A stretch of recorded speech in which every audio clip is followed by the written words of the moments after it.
Assalamualaikum warahmatullahi wabarakatuh.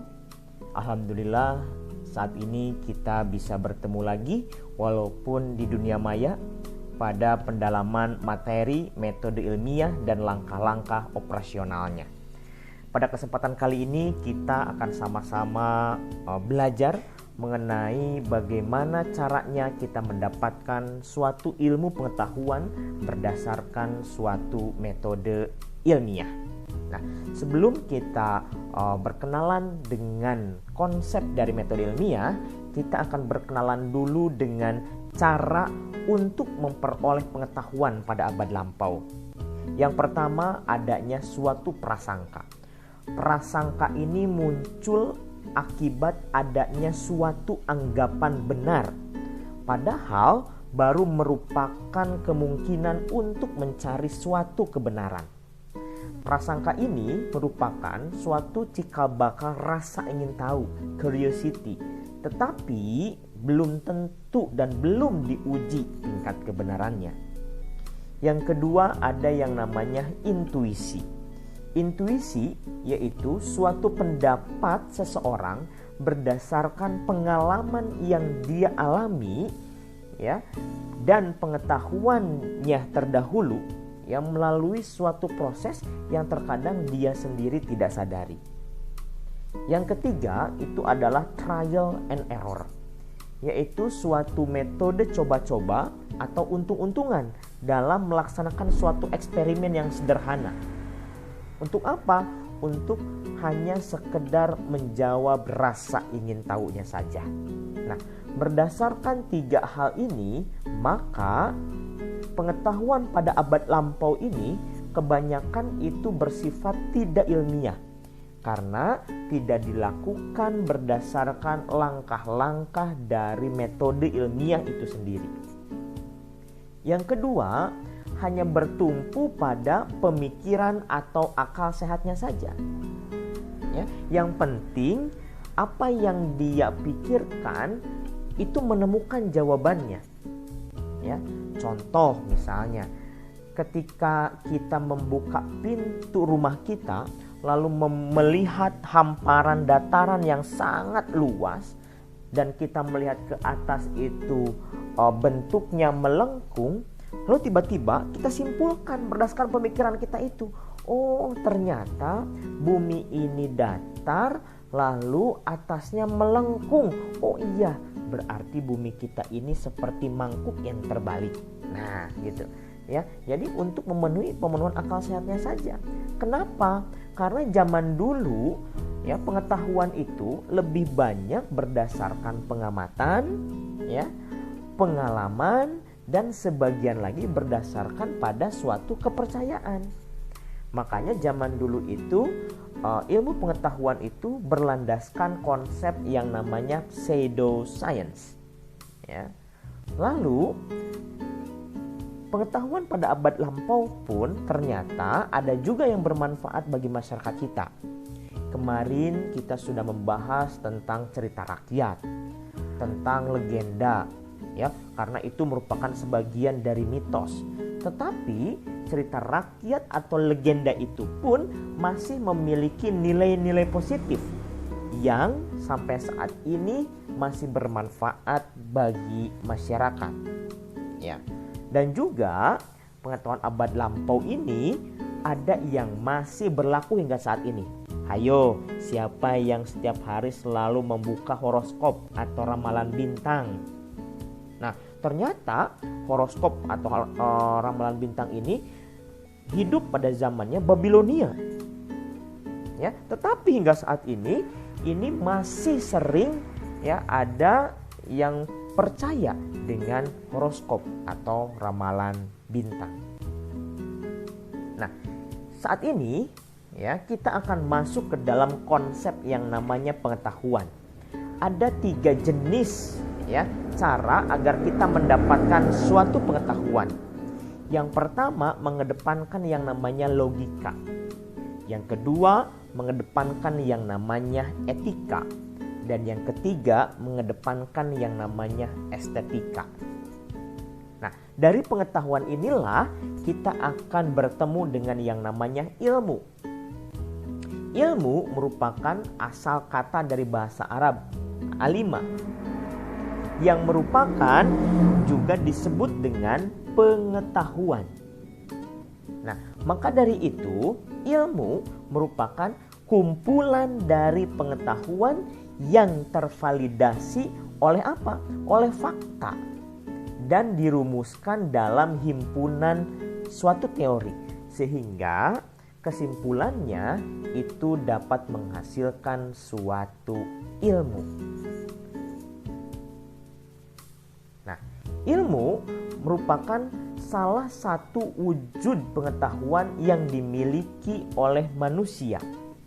Nah, wujud tersebut nyata kelihatannya, ya, karena itulah yang disebut dengan ilmu.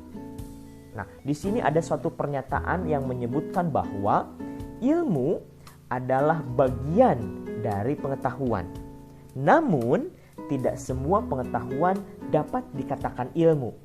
Coba yang melihat video ini, silahkan menyimpulkan dari pernyataan ini. Apa maksud dari pernyataan ini? Nah, jika kita lihat ilmu itu ya merupakan pengetahuan yang didasari oleh dua teori. Teori yang pertama adalah teori koherensi dan yang kedua teorinya korespondensi. Apa yang dimaksud dengan landasan teori koherensi? Yaitu suatu pernyataan yang dikatakan benar jika pernyataan itu konsisten dengan pernyataan sebelumnya. Ya. Jadi dia ini melakukan suatu pendekatan yang logis dan berpikir secara rasional.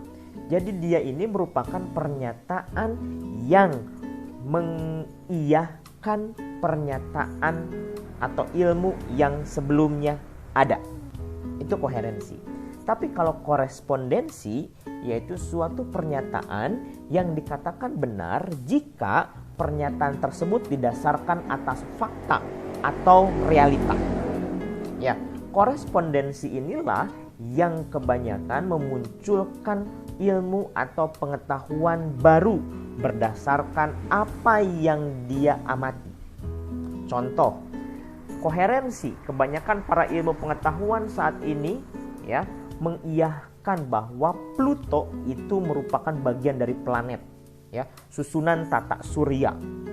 Ya, tetapi ternyata ada ilmuwan yang menemukan fakta atau realita baru menyebutkan bahwa Pluto itu tidak lagi masuk ke dalam tatanan tata surya kita.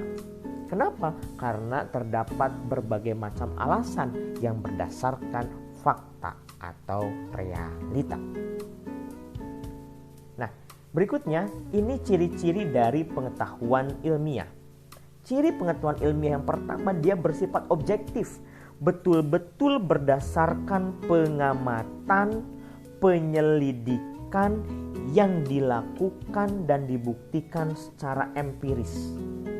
Biasanya penyelidikan ini melibatkan semua panca indera yang kita miliki. Ya. Yang berikutnya yang kedua adalah metodik. Dia diperoleh ilmu tersebut dengan cara-cara yang teratur dan terkontrol melalui suatu tatanan metode ilmiah. Yang ketiga, sistematik, ya, tersusun dalam suatu tatanan sistem yang tidak dapat berdiri sendiri. Satu sistem dengan sistem yang lain itu saling berhubungan. Dalam bab 1, latar belakang, rumusan masalah, tujuan, sampai tinjauan pustaka, sampai pembahasan, sampai kesimpulan, itu merupakan tatanan yang disusun secara sistematik dan tidak bisa berdiri sendiri karena saling berkaitan satu dengan yang lain. Yang keempat yaitu berlaku umum atau universal. Apa maksudnya? Itu maksudnya dapat diterima oleh semua pihak. Salah satu ciri dari pengetahuan ilmiah yang tadi sudah saya sebutkan, salah satunya itu adalah metode ilmiah. Nah, Kita lihat langkah-langkah apa saja yang harus kita lakukan dalam metode ilmiah ini. Yang pertama, kita harus merumuskan suatu masalah.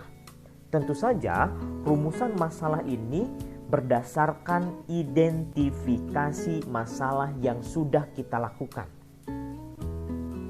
Dalam perumusan masalah ini akan muncul yang namanya pertanyaan. Apa, bisa mengapa, bisa bagaimana. Nah, setelah itu kita akan yang namanya menyusun hipotesis, yaitu suatu pernyataan yang menunjukkan kemungkinan jawaban untuk memecahkan suatu masalah. Nah, dalam penyusunan hipotesis ini sudah ada alternatif dari pemecahan masalah, sehingga kita bisa susun yang namanya penyusunan hipotesisnya. Yang ketiga, setelah kita susun hipotesisnya dengan menemukan alternatif pemecahan masalahnya, kita akan uji hipotesis tersebut dengan cara proses pengumpulan baik itu data, dan kita akan memverifikasi data tersebut. Ya, proses pengumpulan data tentunya harus memperhatikan yang namanya metodologi penelitian, serta harus mentaati langkah-langkah penelitian yang akan kita lakukan dalam menguji hipotesis tersebut. Ya, setelah itu kita akan mendapatkan suatu data, dan data itu harus kita verifikasi sehingga kita dapat mendapatkan suatu kesimpulan yang ajeg. Ya. Nah, di kesimpulan itu nanti akan ada dua konsep. Apakah hipotesis kita itu diterima atau hipotesis kita itu ditolak.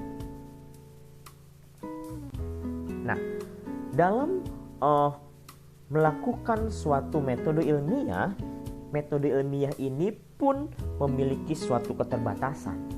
Apa keterbatasannya?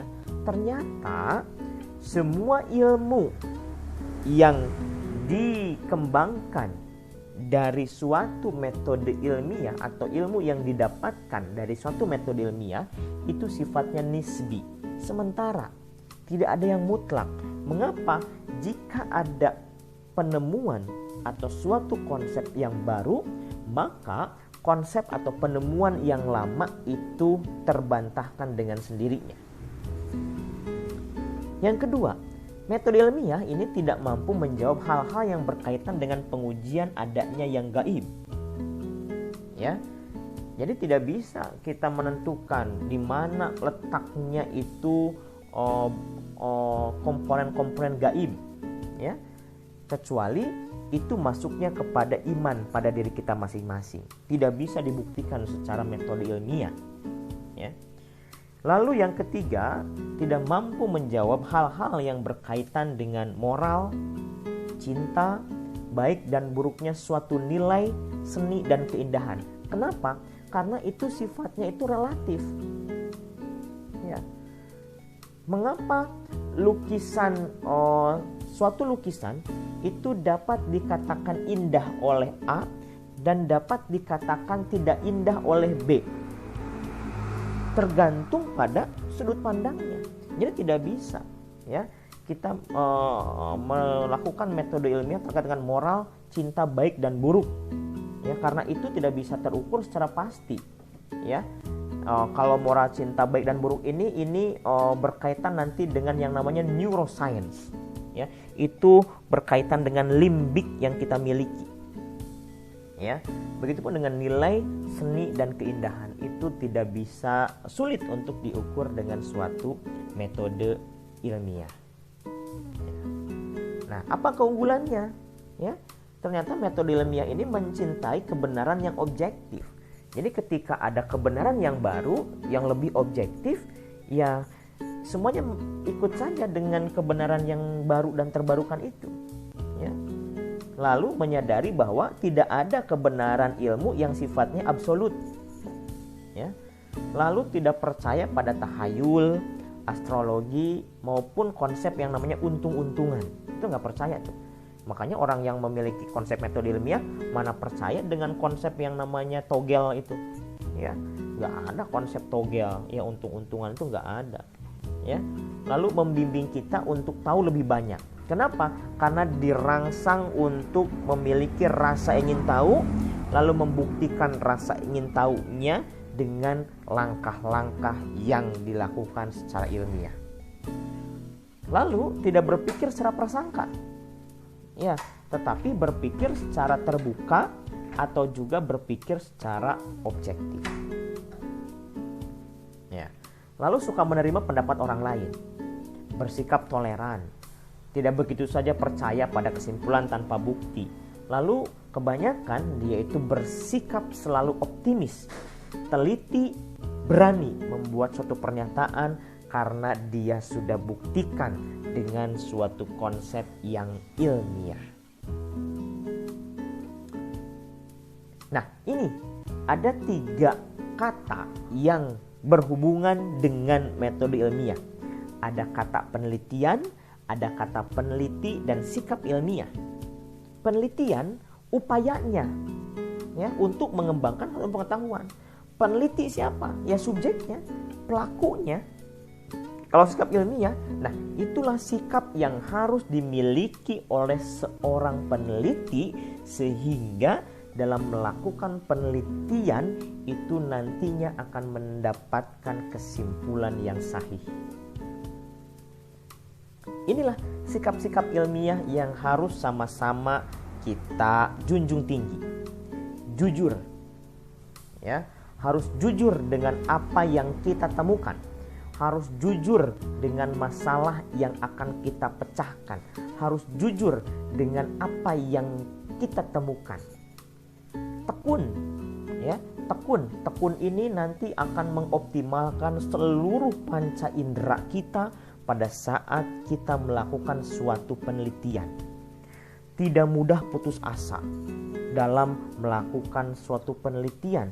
Tidak mudah puas, tidak mudah putus asa, terus semangat demi mendapatkan jawaban dari hipotesis tersebut.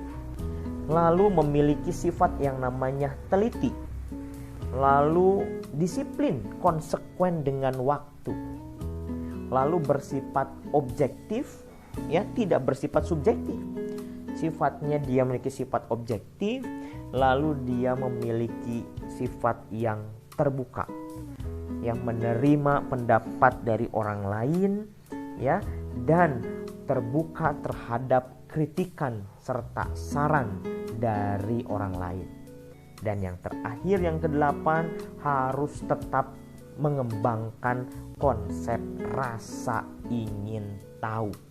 Inilah sikap ilmiah yang harus kita pegang teguh ketika kita melakukan penelitian. Ilmu tidak didapatkan dengan mudah. Ilmu didapatkan dengan perjuangan. Maka dari itu, mari kita sama-sama menuntut ilmu, mengumpulkan pengetahuan yang kita miliki, sehingga suatu saat dari kumpulan pengetahuan yang kita miliki, kita akan menemukan ilmu yang sesungguhnya. Kita akan menemukan passion kita dalam hal melakukan suatu pekerjaan.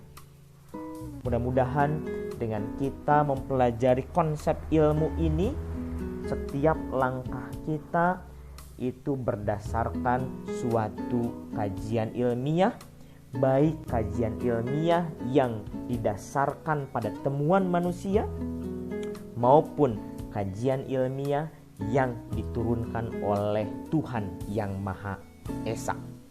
Itu saja yang ingin saya sampaikan. Terima kasih.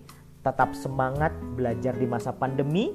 Mudah-mudahan pandemi ini cepat berlalu sehingga kita bisa bertemu dalam kehidupan yang nyata. Terima kasih. Assalamualaikum warahmatullahi wabarakatuh.